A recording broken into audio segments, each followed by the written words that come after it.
Hello friends, इस video में हम देखेंगे सूचना तकनीकी का 5वां चैप्टर ओपन एजुकेशनल रिसोर्सेज यानी कि मुक्त शैक्षिक संसाधन। ये है सूचना तकनीकी का 5वां चैप्टर सुपर टेट के सिलेबस के हिसाब से। और इस वीडियो में हम देखेंगे मुक्त शैक्षिक संसाधन होते क्या हैं, एक शिक्षक अपनी कक्षा में कौन कौन सी तकनीकों का यूज करता है मुक्त शैक्षिक संसाधनों का। तो चलिए दोस्तों, पढ़ना शुरू करते हैं।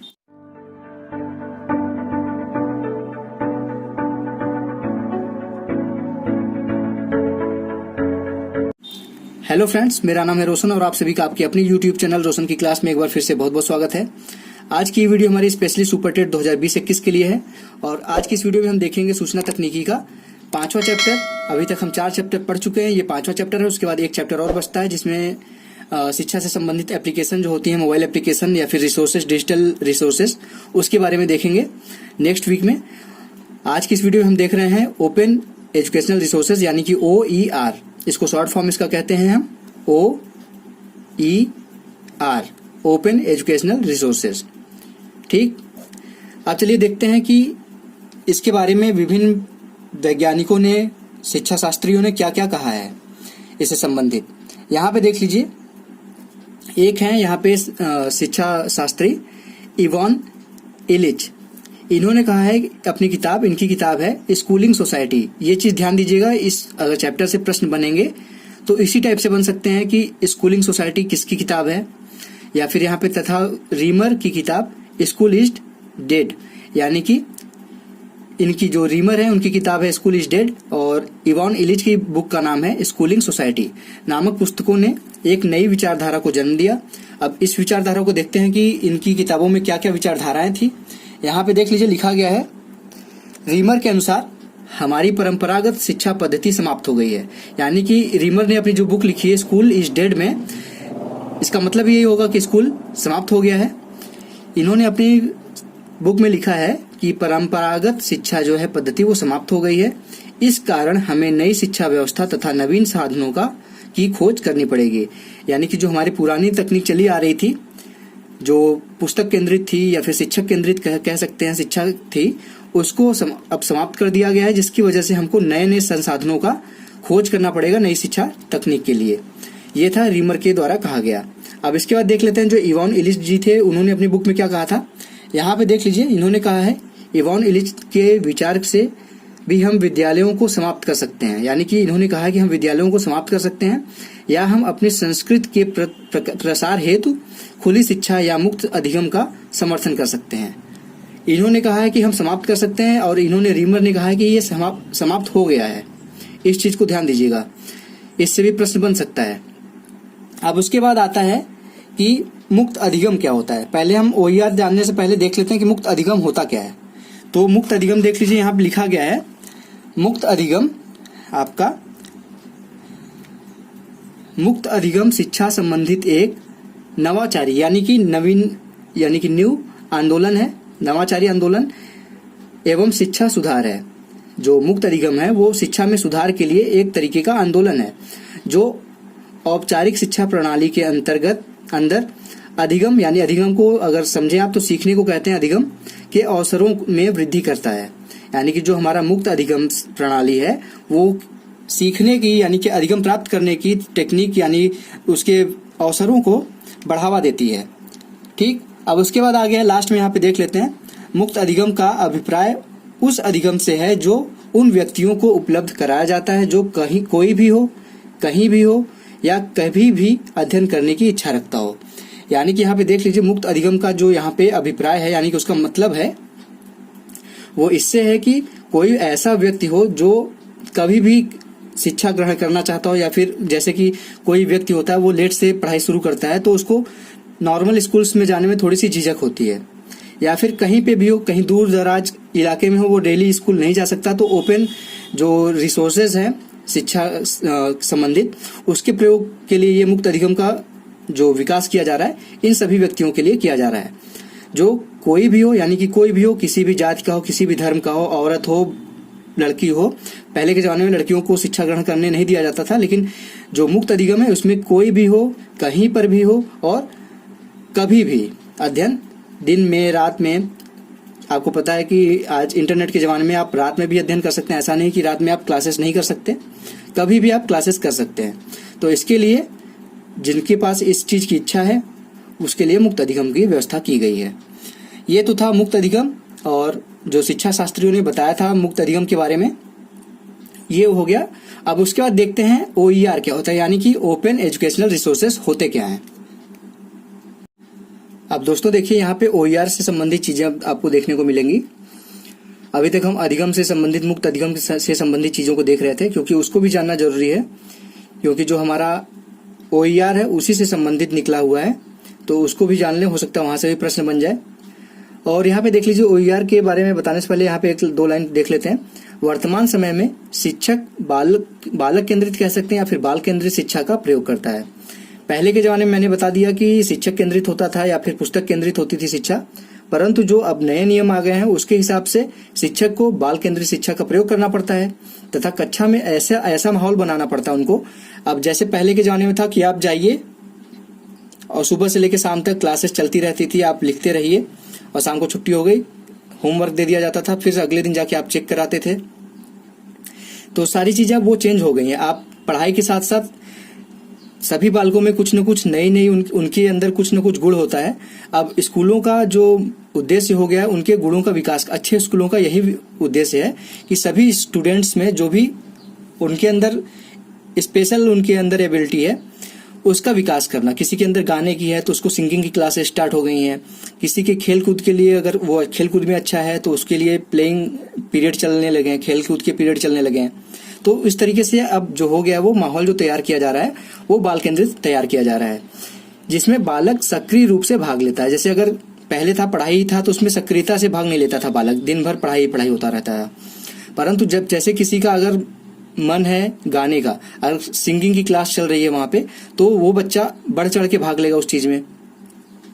अगर किसी का डांस में अच्छा डांसर है तो वो अगर डांस की क्लास चल रही है तो वो डांस में अच्छे से हिस्सा लेगा। उसी तरीके से अगर कोई पढ़ाई में है तो पढ़ाई में हिस्सा लेगा। वो तरह तरह की चीजें अब क्लासेस में की जाती हैं जिससे बालक सक्रिय रूप से कक्षा में भाग ले सके और अपने गुणों का विकास कर सके, जिसकी वजह से पुस्तक केंद्रित अध्यापन से छुटकारा मिल सके। जिसकी वजह से जो सिर्फ पहले के जमाने में मैंने बताया कि पुस्तक केंद्रित ही रहता था पढ़ाई लिखाई, उससे छुटकारा मिल सके और अपने बच्चे अपने सभी गुणों का विकास कर सके। ये था जो आजकल के जो शिक्षक अब नए टेक्निक का प्रयोग कर रहे हैं। अब आ रहा है OER। OER में अध्यापक विभिन्न प्रकार के तकनीकों का प्रयोग करता है। जो OER होता है ओपन एजुकेशनल रिसोर्स होता है। रिसोर्स मतलब संसाधन हो गए, संसाधन मतलब कि वो एक तरह का तो होगा नहीं, वो कई तरीके के संसाधन हो सकते हैं। तो जो अध्यापक होता है वो विभिन्न प्रकार के तकनीकों का, डिजिटल टेक्निक कह सकते हैं आप, इनोवेटिव टेक्निक कह सकते हैं, विभिन्न प्रकार के तकनीकों का प्रयोग करता है। अब उन कौन कौन सी जो सबसे ज्यादा टेक्निकों का प्रयोग करता है उसमें से देख लेते हैं। ये 4 यहाँ पे मैंने दिखाए हैं आपको कि OER में आजकल के अध्यापक सबसे ज्यादा किन किन चीजों का प्रयोग करते हैं। तो यहाँ पे देख लीजिए, जो OER होता है उसमें सबसे पहले आजकल के जो अध्यापक हैं वो पावर पॉइंट प्रेजेंटेशन। आपको पता है कि आजकल के जो अध्यापक है वो तरह तरह के जो पावर पॉइंट होता है माइक्रोसॉफ्ट का, उसमें आप पावर प्रेजेंटेशन बना सकते हैं अपने, आप क्या क्या पढ़ाने वाले हैं, क्या क्या दिखाएंगे, उससे संबंधित चीजों को दिखाएंगे आप एक प्रेजेंटेशन के द्वारा, जिससे बच्चों को के मन में ये बैठ जाए कि आप किस तरीके से पाठ को शुरू करेंगे और किस तरीके से पाठ को समाप्त करेंगे। तो ये हो गया पावर पॉइंट प्रेजेंटेशन का प्रयोग करता है वो रिसोर्सेज के रूप में। अब दूसरा इसमें क्या आता है, दूसरा आता है कि इमेज एंड वीडियो लेक्चर। आजकल के जो शिक्षक हैं वो तरह तरह के पाठ से संबंधित इमेजेस का या फिर मोटिवेशनल वीडियोस का प्रयोग करते हैं अपने बच्चों को का ध्यान सक्रिय रूप से पढ़ाई में लगाए रखने के लिए। ये दूसरा टेक्निक है। अब तीसरा यहाँ पे टेक्निक क्या है, यूज ऑफ इंटरनेट, यानी कि इंटरनेट का प्रयोग।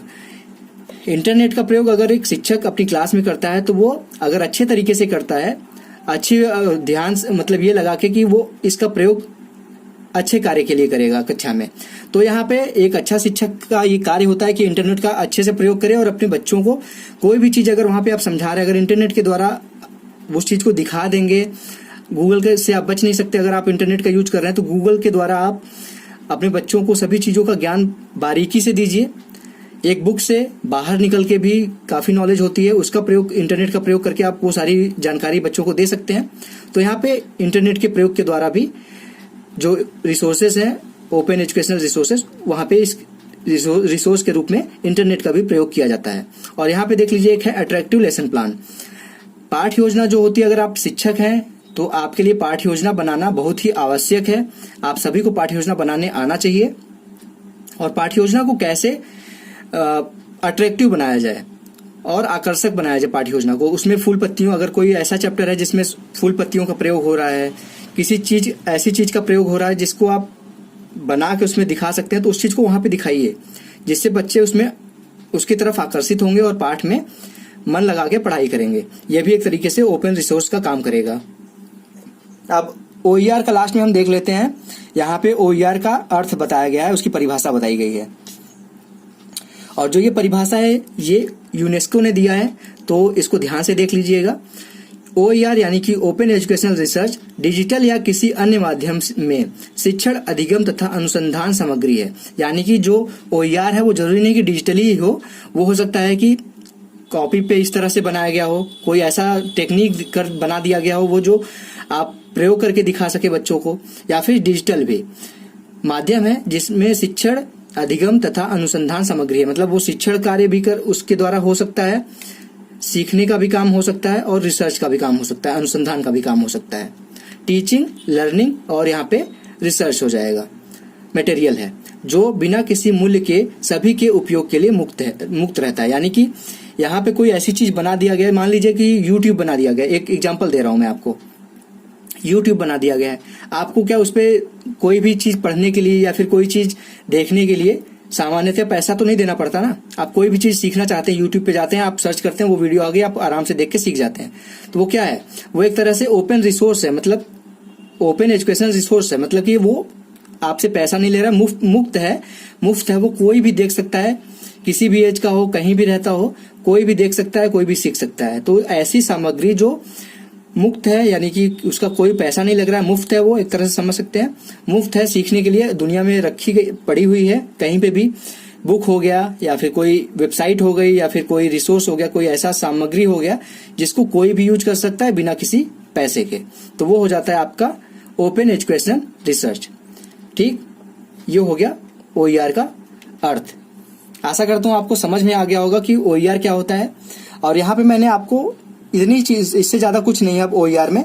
इसका मोटा मोटा ये था कि वो सभी सामग्री जिसका प्रयोग शिक्षक अपनी क्लास में करता है, पढ़ाने के लिए करता है, और वो बिल्कुल मुफ्त होता है।